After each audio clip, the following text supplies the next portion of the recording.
Assalamualaikum warahmatullahi wabarakatuh. Di sini kami dari kelompok 10 yang beranggotakan Almaidah, Sonia Triana, dan Widiawati. Dalam video ini kami akan menjelaskan tentang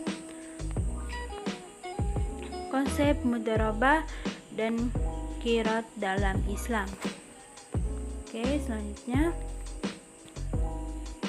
pengertian mudharabah. Kata mudharabah berasal dari darb yang berarti memukul atau berjalan. Pengertian memukul atau berjalan ini maksudnya adalah proses seseorang memukulkan kakinya dalam menjalankan usaha. Suatu kontrak disebut mudharabah karena pekerja atau mudharib biasanya membutuhkan suatu perjalanan untuk menjalankan bisnis. Sedangkan perjalanan dalam bahasa Arab disebut juga darb fil ardi. Secara istilah, mudharabah adalah menyerahkan modal kepada orang yang berniaga sehingga ia mendapatkan persentase keuntungan. Definisi mudharabah menurut Sayyid Sabiq adalah akad antara dua pihak di mana salah satu pihak mengeluarkan sejumlah uang atau sebagai modal kepada lainnya untuk diperdagangkan. Laba dibagi sesuai dengan kesepakatan. Oke, next. Dasar hukum. Dasar hukum di sini ada 3. Yang pertama, Al-Quran. Adapun ayat-ayat Al-Quran yang berkenaan dengan hal-hal menyangkut mudharabah yaitu dalam Quran surah Al-Baqarah ayat 198 yang berbunyi, "Tidaklah ada dosa bagimu untuk mencari karunia atau rejeki hasil perniagaan dari Tuhanmu." Selanjutnya yang kedua, hadis.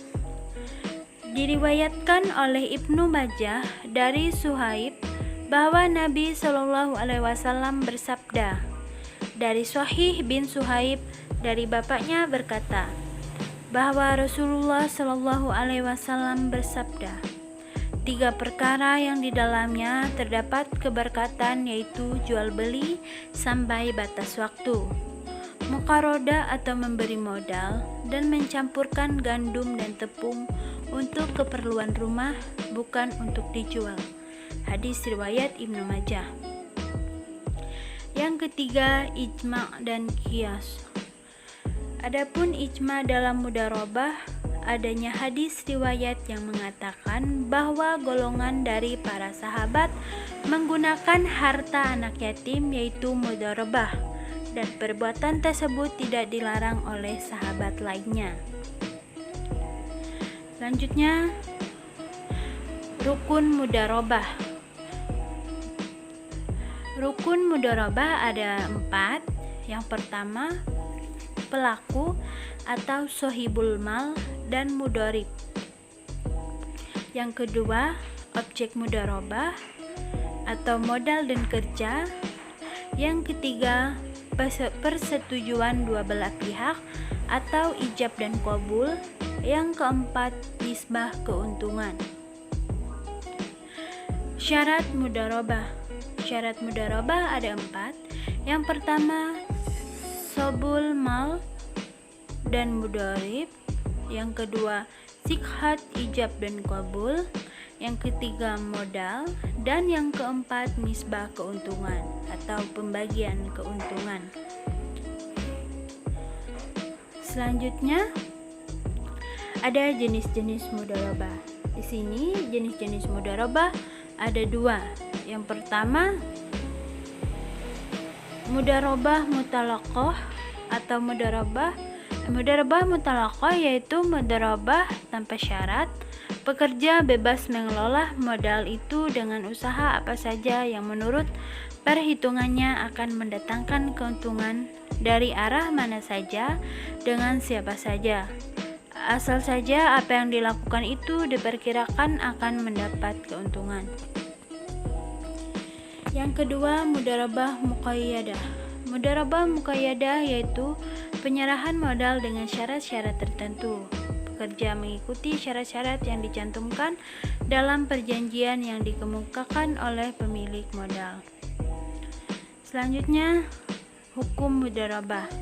Hukum mudharabah ada dua, yaitu yang pertama, hukum mudharabah shahih harus memenuhi kriteria sebagai berikut: tanggung jawab pengusaha dan tasarruf pengusaha.